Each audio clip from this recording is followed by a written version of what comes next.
अस्सलाम वालेकुम, मेरा नाम है सैयद सफ़ीउल्लाह। मेरे साथ मौजूद हैं सर अमजद बुखारी साहब, जो इस टाइम कंप्लाइंस मैनेजर हैं। सर, अपना ज़रा बताइएगा कि आपने कैसे ज्वाइन किया कंप्लाइंस की फ़ील्ड, आपका बैकग्राउंड क्या था? जी, बिस्मिल्लाहिर्रहमानिर्रहीम। ये बड़ी पुरानी बात है 1990 की, जब मैंने अपनी एजुकेशन मुकम्मल की। मैंने एमबीए फ़ाइनांस पंजाब यूनिवर्सिटी से, जो सेकंड बैच था पंजाब यूनिवर्सिटी का, वहाँ से किया। और उसके बाद फॉर्चुनेटली या अनफॉर्चुनेटली इस मार्केट में 1990 में हम एंटर हुए। जो ही मार्केट में एंटर हुए तो एक बहुत बड़ा एक इशू चल रहा था मार्केट के अंदर, चाइल्ड लेबर एलिमिनेशन। ये 1990 और 1993 के दरमियान ये प्रोसेस चला। और इस दौरान एक सर्जिकल का एक हमारा स्लम्प आया। सर्जिकल में क्या हुआ कि यूएसए ने हमारे सर्जिकल को बैन कर दिया और सर्जिकल की हमारी जितनी भी शिपमेंट्स थी ऑन होल्ड हो गई। और उससे क्या हुआ कि हमारी सर्जिकल इंडस्ट्री काफ़ी हद तक डिस्टर्ब हुई। अच्छा, ये दो इवेंट चल रहे थे। जो चाइल्ड लेबर एलिमिनेशन वाला प्रोग्राम था वो 94-95 में उसने पीक पकड़ी, और जो सर्जिकल वाला इशू था उसने 1991 में पीक पकड़ ली। और उसके बाद जब चैम्बर ऑफ कॉमर्स और सर्जिकल एसोसिएशन और गवर्नमेंट ऑफ पंजाब ने इस पर रिसर्च की, बातचीत की, तो हमें पता चला कि हमारी सियालकोट की जो सर्जिकल इंडस्ट्री है या सर्जिकल एसोसिएशन है, उसने यूएसए की कंपनी के साथ एक एग्रीमेंट किया। जो कंपनी सियालकोट में आई, उसका जो बैठने का जो बनाया गया सिस्टम, वो बनाया गया सर्जिकल एसोसिएशन कचहरी रोड पे। वो इधर बैठे और हमें फॉर्चुनेटली मौका मिल गया उन लोगों के साथ बैठने का। वो थे सारे American, doctor Danny, Miss Francois और इस तरह के लोग थे जिन्होंने सर्जिकल की स्टैंडर्डाइजेशन पे और सीजीएमपी पे काम करना था। इस हिसाब से हमें मौका मिल गया उसके अंदर जाने का। और हुआ ये कि ये जो सिस्टम है, जैसे आईएसओ है, आईएसओ 14000 है, ये सारी चीज़ें अभी इमर्ज हो रही थी, अभी इन पे डिस्कशंस चल रही थी, हमारे स्टैंडर्ड्स अभी नहीं आए थे। सीजीएमपी का स्टैंडर्ड यूएसए की तरफ से आ गया था। और जब मौका मिल गया, इसका मतलब ये हुआ कि मेरा कोई इस जितना भी सिस्टम है इसमें कोई पाकिस्तान में कोई मेरा टीचर, कोई उस्ताद नहीं है। मैंने उस टीम के साथ थोड़ा सा काम किया और हमने स्टैंडर्डाइजेशन की और सिस्टम मैनेजमेंट की समझ आ गई। वहाँ से कैरियर स्टार्ट किया। सीजीएमपी के लिए कंसल्टेंसी शुरू कर दी। उनके जाने के बाद 1 साल वो रहे, उनके साथ हमने काफ़ी काम किया और मैंने काफ़ी ज़्यादा सर्जिकल की कंपनियों को सीजीएमपी सर्टिफाई करवाया। और उसके बाद 1994 और 5 और 6 में ऑलमोस्ट आईएसओ 9001 आ गया, जिसमें जो पहली सर्टिफाइड कंपनी सियालकोट की थी वो थी ताजमहल स्पोर्ट्स कंपनी। अभी वो नहीं रही, तो वो अखबारों पे आया जो उसने किया, वो कंसल्टेंट था लाहौर का। उस दौरान हमने भी स्टैंडर्ड को पढ़ना शुरू कर दिया। और एक डीक्यूएस कंपनी थी, सर्टिफिकेट बॉडी, जिसके साथ हमारा थोड़ा सा तल्लक बना। उन्होंने हमें लिटरेचर दिया और हमने इस तरह अपना काम, ये कैरियर का कंसल्टेंसी का स्टार्ट कर दिया। उसके बाद बहुत ज़्यादा कंपनीज को सर्टिफाई करवाया। और जो जिसको कहते हैं ना कि रूट काज एनालिसिस करके और बिल्कुल इन डेप्थ स्टडी करके स्टैंडर्ड को, सिस्टम को डिज़ाइन करना, वो काम हमने शुरू किया। लेकिन अनफॉर्चुनेटली 4 साल या 5 साल के अरसे के बाद कुछ लोग मार्केट में ऐसे आ गए जो कि हमारे लिखे हुए प्रोसीजर्स, हमारी लिखी हुई डिज़ाइनिंग, सारा कुछ वो कॉपी पेस्ट करते थे और कंपनी के साथ शेयर कर देते थे। उससे क्या होता था, अगर मैं कंसल्टेंसी फीस अगर 1.5 लाख लेता था तो वो लोग 30,000 40,000 में कंपनी को सर्टिफाई कर रहे थे। इस तरह हमने थोड़ा सा ना बैकफुट ले लिया कि लोग अब तेज़ हो गए हैं मार्केट में, प्राइस कॉन्शियस हो गए हैं, तो थोड़ा सा पीछे हट गए, लेकिन स्टडी अपनी जारी रखी। अब उस वक्त से लेके अब तक स्टैंडर्डाइजेशन में या सिस्टम मैनेजमेंट में ज़्यादातर चीज़ें जो नज़र आ रही हैं मुझे, कोई फॉर्म डिज़ाइनिंग, कोई चीज़ वो पुरानी की पुरानी चल रही है और हमारे हाथों की चल रही है। ये हमारा थोड़ा सा इंट्रोडक्शन था कि इस सिस्टम में कैसे है। थोड़ा सा इससे आगे चलें तो सियालकोट में मेरे को 43-44 के करीब जो मेरे शागिर्द हैं जो इसी पे काम कर रहे हैं और माशाल्लाह सस्टेनेबल वर्क कर रहे हैं और काफ़ी ज़्यादा उनमें मार्केट रैप हुआ है। लेकिन हम एक साइड पे लग के सिर्फ डेवलपमेंट में काम कर रहे हैं अभी, बहुत सिलेक्टिव काम, और जो सही जिसमें ना तसल्ली वाला काम वो कर रहे हैं। इसमें जैसे आपने बताया शुरू में हमें जो हर्डल्स फेस करनी पड़ी क्योंकि हम कंप्लायंस में पीछे थे, इस वजह से हमें, जब तक हमारा ये होता है कि हम फायर एक्सटिंग्विशन में लगे रहते हैं, हम ग्रोथ की तरफ नहीं जाते। जब कोई मसला बहुत बड़ा हो जाता है कि हम उसको अवॉइड कर ही नहीं सकते, फिर हम उसके ऊपर काम करना शुरू करते हैं। तो क्या रूट कॉज एनालिसिस जब एक मसला बिल्ड हो रहा हो तब करना ज़रूरी नहीं है एक ऑर्गेनाइजेशन में? अच्छा, हमारी जो सियालकोट की, मैं चूँकि काफ़ी ज़्यादा ऑर्गेनाइजेशंस को, पुरानी बड़ी और जो सस्टेनेबल काम करने वाली हैं, उन ऑर्गेनाइजेशन को जानता हूँ। हमारा एक बैडलॉक है, हमारी मैनेजमेंट का, हमारी टॉप मैनेजमेंट का, डायरेक्टरशिप का एक बैडलॉक है कि वो जल्दी स्टार्ट नहीं होते। जब तक उनको कोई चीज़ टेंजिबल नज़र ना आए, कोई पैसा नज़र ना आए या कोई लॉस होता हुआ नज़र ना आए, तब तक वो स्टार्ट नहीं होते। ये फैक्ट है हमारी इंडस्ट्री का। और जब वो स्टार्ट हो जाते हैं, वो पूरी मार्केट से, इंटरनेशनल मार्केट से भी आगे निकल जाते हैं। एग्जैक्टली। लेकिन सबसे जो बड़ा इशू है वो ये है कि उनको स्टार्ट करना बहुत ही मुश्किल है। बीइंग ए कंसल्टेंट, ये हमारे लिए चैलेंजिंग जॉब होती है कि कोई चीज़ प्रिकॉशनरी मेजर्स लेके या प्रोएक्टिव अप्रोच के साथ हम अगर किसी को कहें कि ये काम करें, तो वो इतनी जल्दी उसको एक्सेप्ट नहीं करता जब तक उसको कहीं बाहर से, कहीं उसको पैसा नज़र ना आए या कहीं कोई ऐसी कोई लॉस का सिलसिला ना हो जाए या कोई ब्रांड की तरफ प्रेशर ना आए, उस वक्त तक वो स्टार्ट नहीं होते। तो उसे इसमें तो इनोवेशन जो है, हमारी ग्रोथ, सस्टेनेबल ग्रोथ, हमारी स्केलेबिलिटी बिजनेसेस की, वो भी तो हिंडर होती है ना इनसे। बहुत हैंडल होती है, और जो काम करने वाले लोग हैं वो इन्हीं वजह से पीछे रह जाते हैं।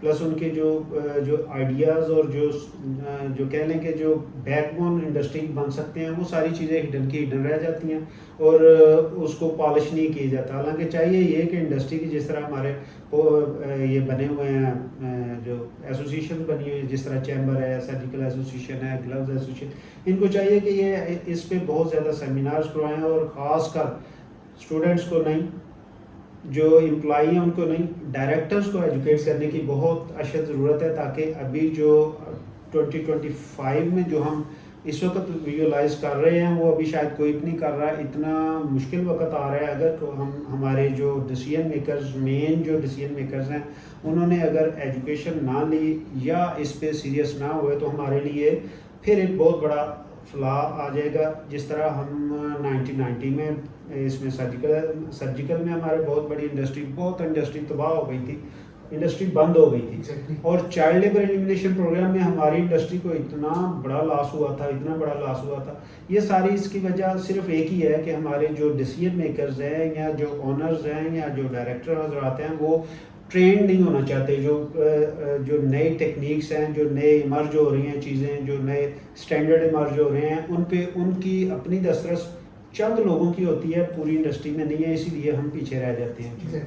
सर, इसमें हम एक बात कर सकते हैं रिसर्च का जो फैक्टर है, सेल्फ स्टडी का, या वैसे एक प्रोडक्ट अप्रोच होती है रिसर्च में, एक क्वांटिटेटिव अप्रोच होती है, तो रिसर्च का कितना फैक्टर आपको लगता है? कोई इंडस्ट्री शालकोट में इस टाइम है जो प्रॉपर एक रिसर्च को लेके चल रही है, या किसी इस विजन को लेके चल रही है कि हमारी जो प्रॉब्लम्स हैं उन पर रिसर्च करें, उनके टेंजिबल सॉल्यूशंस ढूंढें? जी। अच्छा, एक हमारा जो ड्रॉबैक है बहुत बड़ा, कि आपने देखा होगा कि हमारी जो इंडस्ट्री है ना, इसमें हम अपनी ब्रांड को लॉन्च नहीं करते। मैन्युफैक्चरर्स हैं। ठीक, हम क्या करते हैं, हम इंटरनेशनल ब्रांड जो हमारे साथ आप काम करते हैं, हम उनकी ब्रांड के लिए मैन्युफैक्चरिंग करते हैं।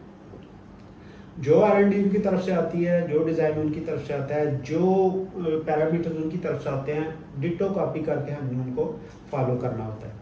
मासवाए 2-3 कंपनियों के जो इनोवेशन में है और जो R&D में प्रॉपर बिलीव कर रहे हैं, वो कंपनियां सियालकोट में काफ़ी सस्टेनेबल ग्रोथ पे हैं, और उनका जो डाउनफॉल है वो मैंने अपने 30 सालों में नहीं देखा। लेकिन जो लोग इसी पे चल रहे हैं कि हमारी ब्रांड ने हमें ये कह दिया तो हमने ये करना है, रिसर्च एंड डेवलपमेंट जो होके आ गई है उसी पे चलना है, तो वो जब ब्रांड वहाँ से हाथ उठाता है और वो इंडस्ट्री बंद हो जाती है। और हमने अपनी आंखों के सामने सियालकोट में बड़े बड़े बुर्ज उलटते हुए देखे हैं, सिर्फ इस वजह से कि R&D का फैक्टर ही कोई नहीं है उनकी फैक्टर। इसके अलावा सर, जैसे हमने बात की कि डायरेक्टर्स को ट्रेन होना ज़रूरी है, ट्रेनिंग प्रोग्राम्स होना बहुत ज़रूरी है। सर, इसी तरह अगर हम बात करें, अगर इन ट्रेनिंग प्रोग्राम्स हम लॉन्च भी करते हैं, तो क्या वो डायरेक्टर्स इनिशिएटिव लेंगे ट्रेनिंग से रिटर्न करने की? उसमें ना डायरेक्टर्स के इनिशिएटिव में एक बहुत इंपॉर्टेंट फैक्टर है जिसको मद्देनज़र रखना बड़ा ज़रूरी है, कि उनकी इंटरेस्ट हम डेवलप कैसे कर सकते हैं। पहला फैक्टर है, इसको कहते हैं कि आप जो नीड असेसमेंट है ना, उसमें कुछ ऐसी चीज़ डालें जिससे ना उनकी जो समझ है ना, वो उनको फील हो कि ये हमारे लिए ज़रूरी है।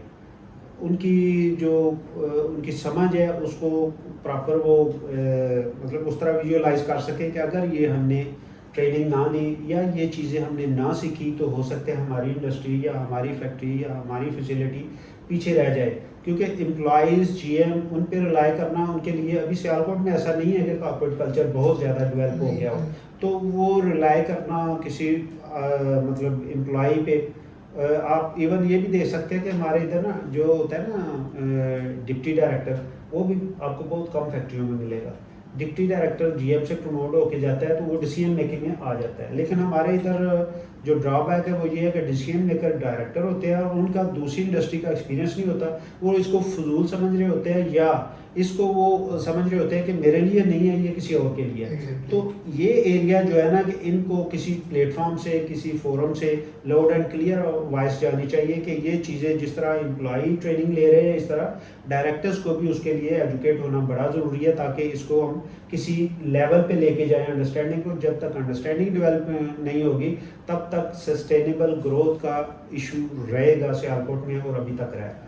सस्टेनेबल ग्रोथ के बारे से अगर हम बात करते हैं तो सस्टेनेबल ग्रोथ एक तो हमारी होगी कि हमारे प्रॉफिट्स ग्रो करें, एक होता है कि हमारी जो टीम है ना वो as a team, as a organization हम इंटरनली ग्रो करें, हमारे स्किल्स डेवलप हों, हमारे प्रोसेसेस मोर एफिशिएंट हो। जब प्रोसेसेस एफिशिएंट होंगे प्रॉफिटेबिलिटी ऑलरेडी बढ़ जाती है, उसके बाद जो टाइम एफिशिएंसी है उसके ऊपर हम काम कर सकते हैं।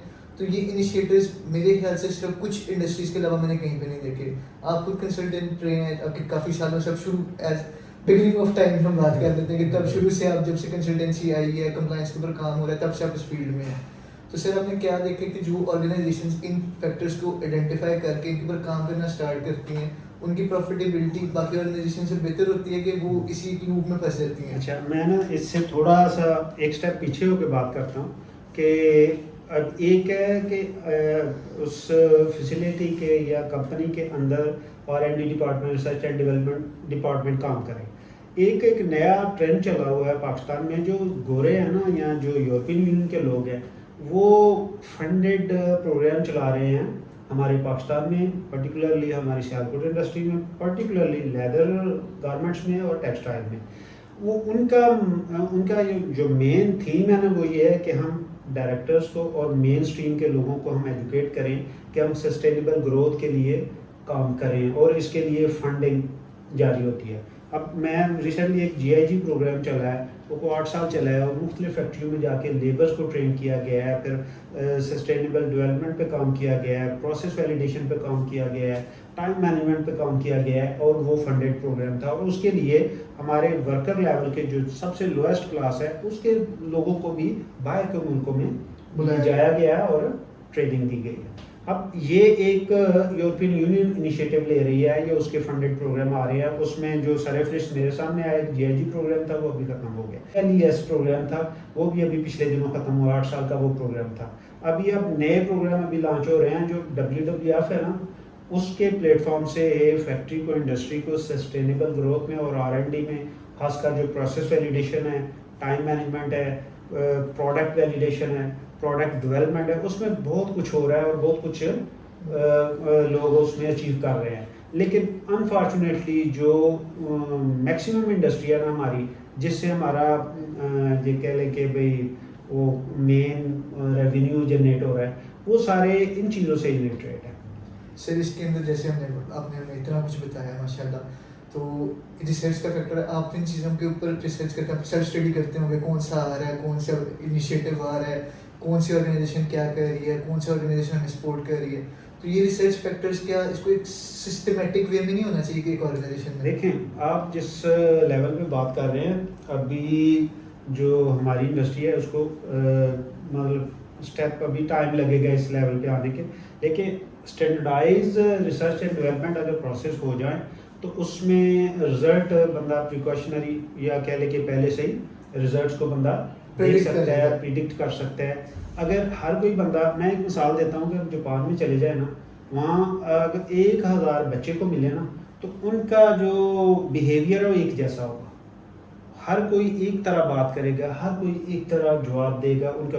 हमारे पाकिस्तान में आप 100 बच्चे से मिले, कोई गाली से बात कर रहा है, कोई सिगरेट पीने को आसानी समझ रहा है, कोई बड़ों से बदतमीजी से बात कर रहा है, कोई अच्छी बात कर रहा है, यानी ये एक जगह पे एक प्रॉब्लम है। अगर यही सिस्टमेटिक डेवलपमेंट हो तो ये प्रॉब्लम ख़त्म हो जाती है। तो अगर कोई स्टैंडर्ड किसी अच्छी दुनिया का, अच्छे लोगों का स्टैंडर्ड लिखा हो और उस पर लोग चलें तो फिर तो क्या ही बात है। फिर उसमें क्या होगा कि हर चीज़ एक तरह की निकलेगी। अगर एक वाटरमेलन डेवलप होता है ना तो वो अगर 10 किलो का है ना, तो वो सारे के सारे 10 किलो के ही निकलेंगे। तो ये एक उस जिसने मेहनत की हुई है, कोई रिसर्च के साथ कोई स्टैंडर्ड डेवलप किया हो, उस पर अगर सारे चल जाएंगे तो चीज़ें कैसी होंगी।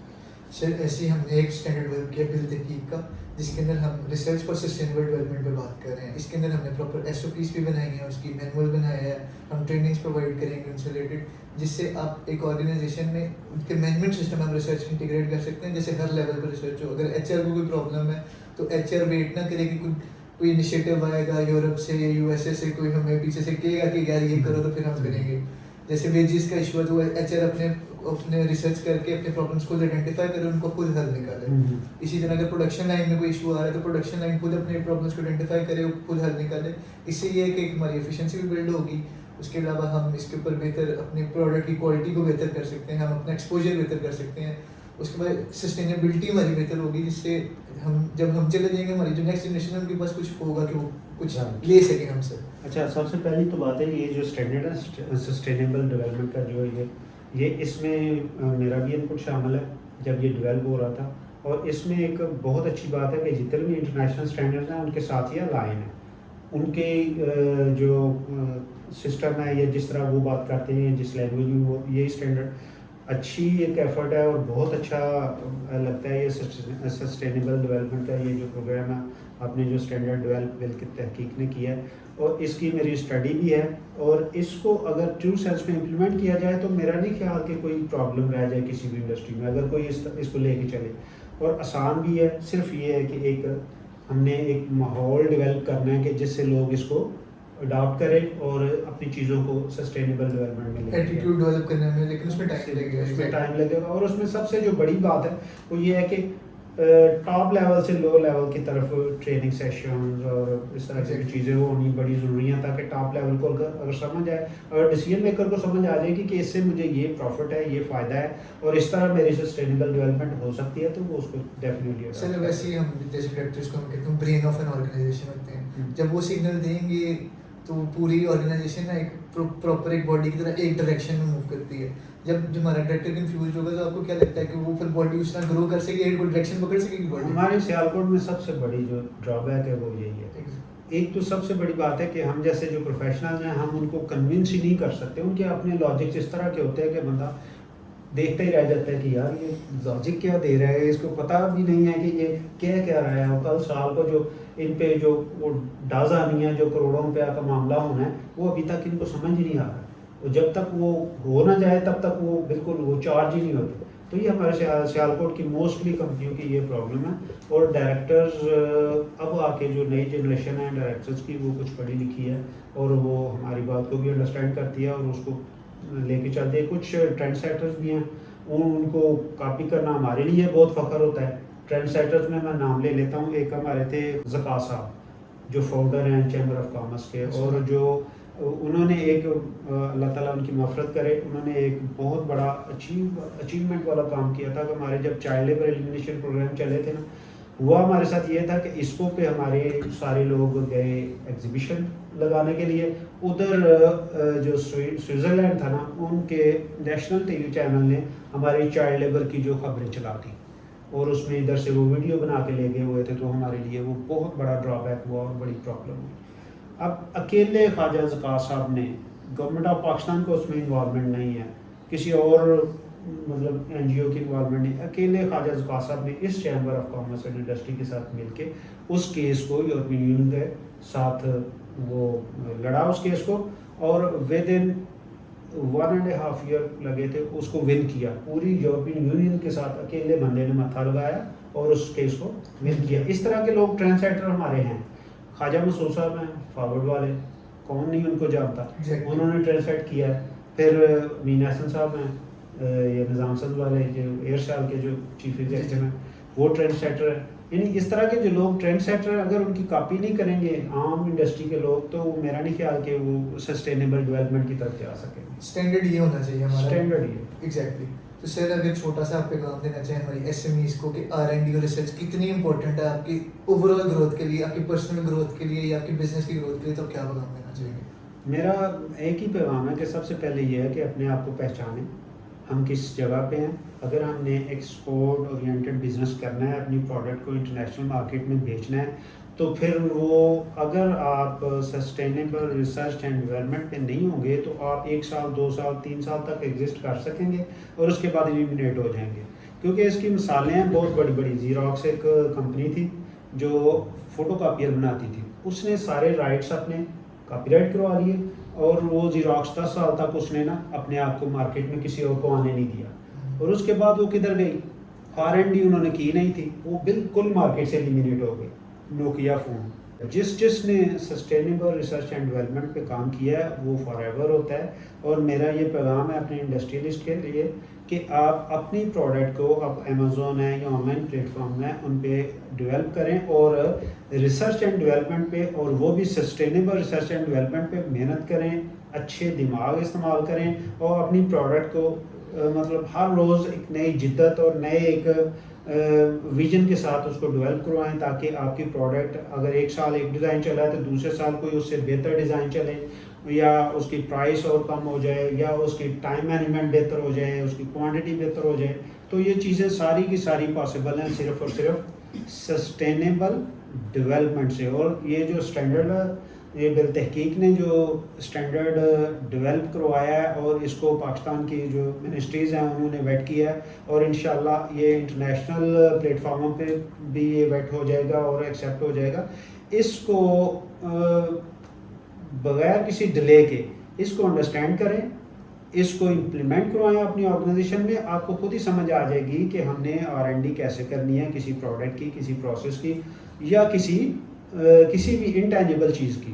तो मेरी ये सबसे रिक्वेस्ट है इस प्लेटफॉर्म से कि आप ज़रूर इस स्टैंडर्ड को अपनी ऑर्गेनाइजेशन में इम्प्लीमेंट करवाएं, स्टडी करें और अपने एम्प्लॉइज़ हैं जो मेन स्ट्रीम है उनको इनकी ट्रेनिंग दिलवाएं। आपके लिए ये बहुत फ़ायदेमंद होगा। जज़ाकल्लाह sir, thank you for your time. Thank you very much जी, आपका शुक्रिया।